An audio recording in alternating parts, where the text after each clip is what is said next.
Di sini aku akan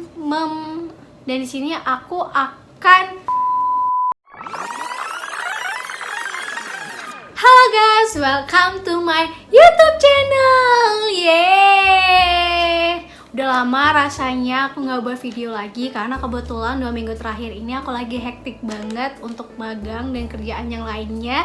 Jadi sorry banget buat teman-teman semuanya karena aku belum bisa buat video.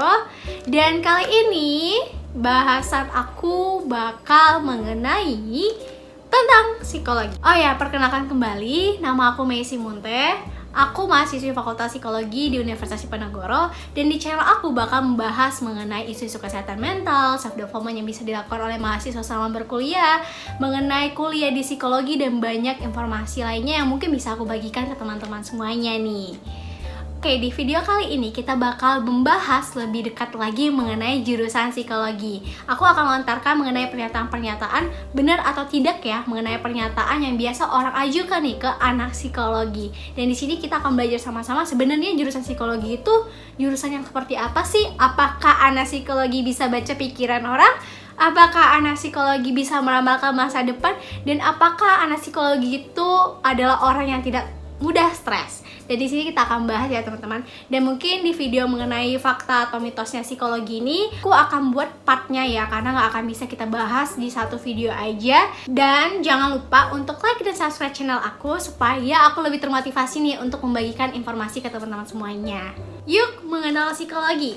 Yang pertama, kalau masuk psikologi nanti bisa baca pikiran dan perasaan orang lain ya. Kira-kira menurut teman-teman mitos atau fakta? Jawabannya adalah mitos teman-teman. Jadi kita anak psikologi itu nggak bisa baca pikiran orang. Yang bisa kita lakukan adalah mendengarkan, menjadi pendengar yang baik. Terus kita belajar observasi, kita belajar interview, yang dimana kita akan mencoba menggali informasi orang tersebut. Akhirnya kita bisa tahu, oh orangnya seperti ini ya, masalahnya ini ya. Ingat, anak psikologi itu bukan peramal ya guys. Terus yang kedua, kalau jadi mahasiswa psikologi berarti langsung jadi psikolog ya? Mitos atau fakta? Dan jawabannya juga masih mitos teman-teman. Kalau misalnya kita kuliah S1 psikologi, kita belum tentu bisa menjadi psikolog langsung.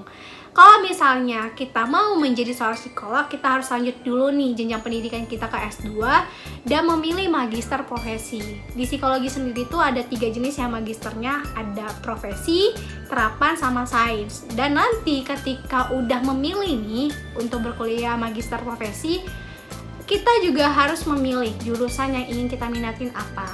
Nanti kita akan kuliah profesinya, dan setelah itu kita ada ujian praktiknya, kita mendaftarkan HIMSI, dan nanti barulah diberikan izinnya. Dan kalau nggak salah itu prosesnya panjang banget ya teman-teman. Jadi ketika memutuskan ingin berkuliah di psikologi, coba dicari tahu lagi nih minatnya lebih ke arah mana. Dan ketika mau mengambil psikolog, kita harus siap dengan prosesnya yang menurut aku sangat panjang.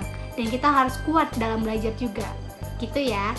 Terus pertanyaan yang berikutnya, kalau jadi mahasiswa psikologi bisa meramal masa depan ya? Mitos atau fakta? Jawabannya adalah mitos teman-teman. Kita tuh nggak bisa meramalkan masa depan, apa yang terjadi ke orang tersebut. Yang bisa kita berikan adalah masukan, dalam artian edukasi ke orang-orang mengenai misalnya nih, mereka sedang merasakan krisis, quarter life crisis, atau misalnya mereka merasakan insecure. Sebagai anak psikologi, kita bisa memberikan edukasi gimana ya cara mengatasi insecure, gimana ya cara mengatasi KLC, gimana ya cara mengatasi stres.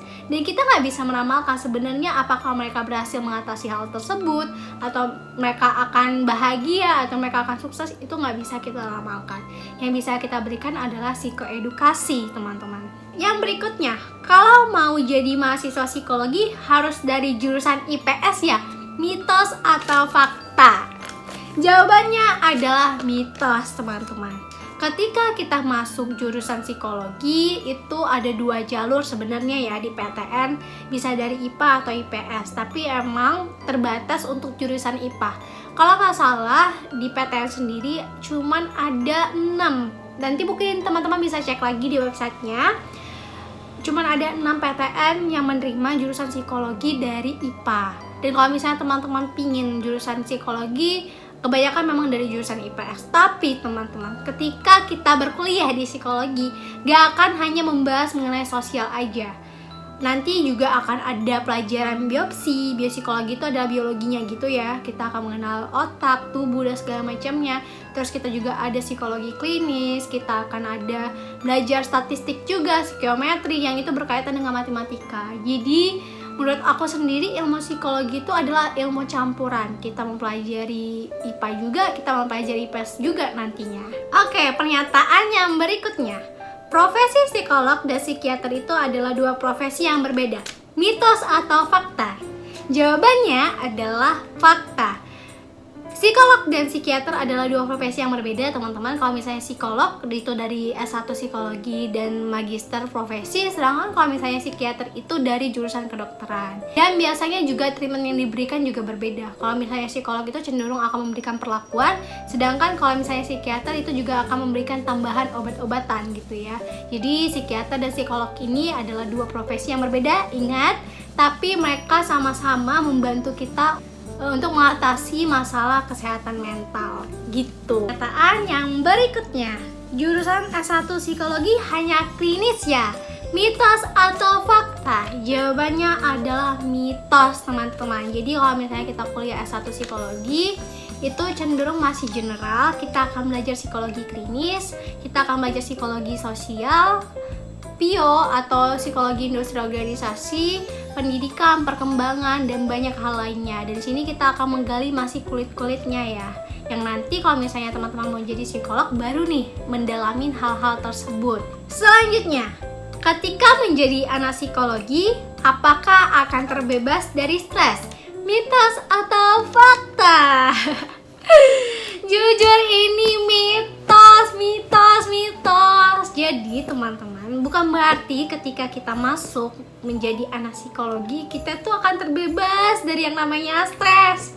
Enggak, tapi yang membedakan adalah karena kita paham stresornya apa atau sumber stres kita itu apa, kita akan lebih mudah untuk mengolah stres kita. Semua orang itu nggak akan terbebas dari yang namanya stres. Justru orang yang sehat itu bukan orang yang tidak mengalami stres, tapi adalah orang yang bisa mengolah stresnya. Karena dari setiap kehidupan kita tuh sebenarnya adalah sumber stres. Yang membedakan adalah ada stres yang positif atau eustress, dan ada stres yang negatif atau distress. Gitu ya teman-teman semuanya. Dan yang terakhir, tugas praktik anak psikologi hanya mendengarkan curhat orang lain ya? Mitos atau fakta? Jawabannya adalah mitos. Oke teman-teman, jadi sebenarnya kalau misalnya nanti kita praktek nih, maksudnya kan ada tugas praktek nih sama kuliah, nggak hanya kita mendengarkan curhat orang lain, tapi memang ada salah satunya kita akan belajar tentang konseling. Dan di sini kita akan mencari OP atau objek penelitian yang mau menceritakan masalahnya. Kita akan mengobservasi dan melihat proses konseling itu sebenarnya seperti apa ya. Dan praktiknya tuh ada banyak sebenarnya. Kita akan belajar mengenai alat tes, kita akan melaksanakan pelatihan, kita juga akan menganalisis, membuat asesmen intervensi. Itu ada banyak, ada asesmen intervensi pendidikan, perkembangan, klinis, PIO, terus ada apa lagi aku sampai lupa nih. Jadi nggak hanya itu aja, kita akan belajar banyak hal, observasi, interview, dan salah satunya itu tadi kita mendengarkan curhat orang lain, karena kita bisa menjadi seorang peer counselor juga nantinya yang akan ikut membantu orang lain ketika ada yang mau bercerita ke kita gitu ya. Oke teman-teman semuanya, sekian untuk part pertama mengenai mitos fakta untuk lebih mengenal jurusan psikologi. Semoga teman-teman mendapatkan informasi yang lebih lagi ya mengenai jurusan psikologi, supaya teman-teman yang mau nih masuk ke jurusan psikologi itu bisa paham sebenarnya jurusan psikologi itu jurusan seperti apa ya. Nanti buat teman-teman yang ingin tahu lebih lanjut lagi, mungkin boleh komen di kolom komentar juga, supaya aku bisa menjawab juga nih kira-kira teman-teman pingin tahunya itu mengenai apa ya. Dan jangan lupa like dan subscribe channel aku supaya aku lebih semangat lagi nih memberikan informasi yang lebih bermanfaat lagi kepada teman-teman semuanya. Oke, stay safe and stay healthy buat teman-teman semuanya. Sampai ketemu di video selanjutnya. See you.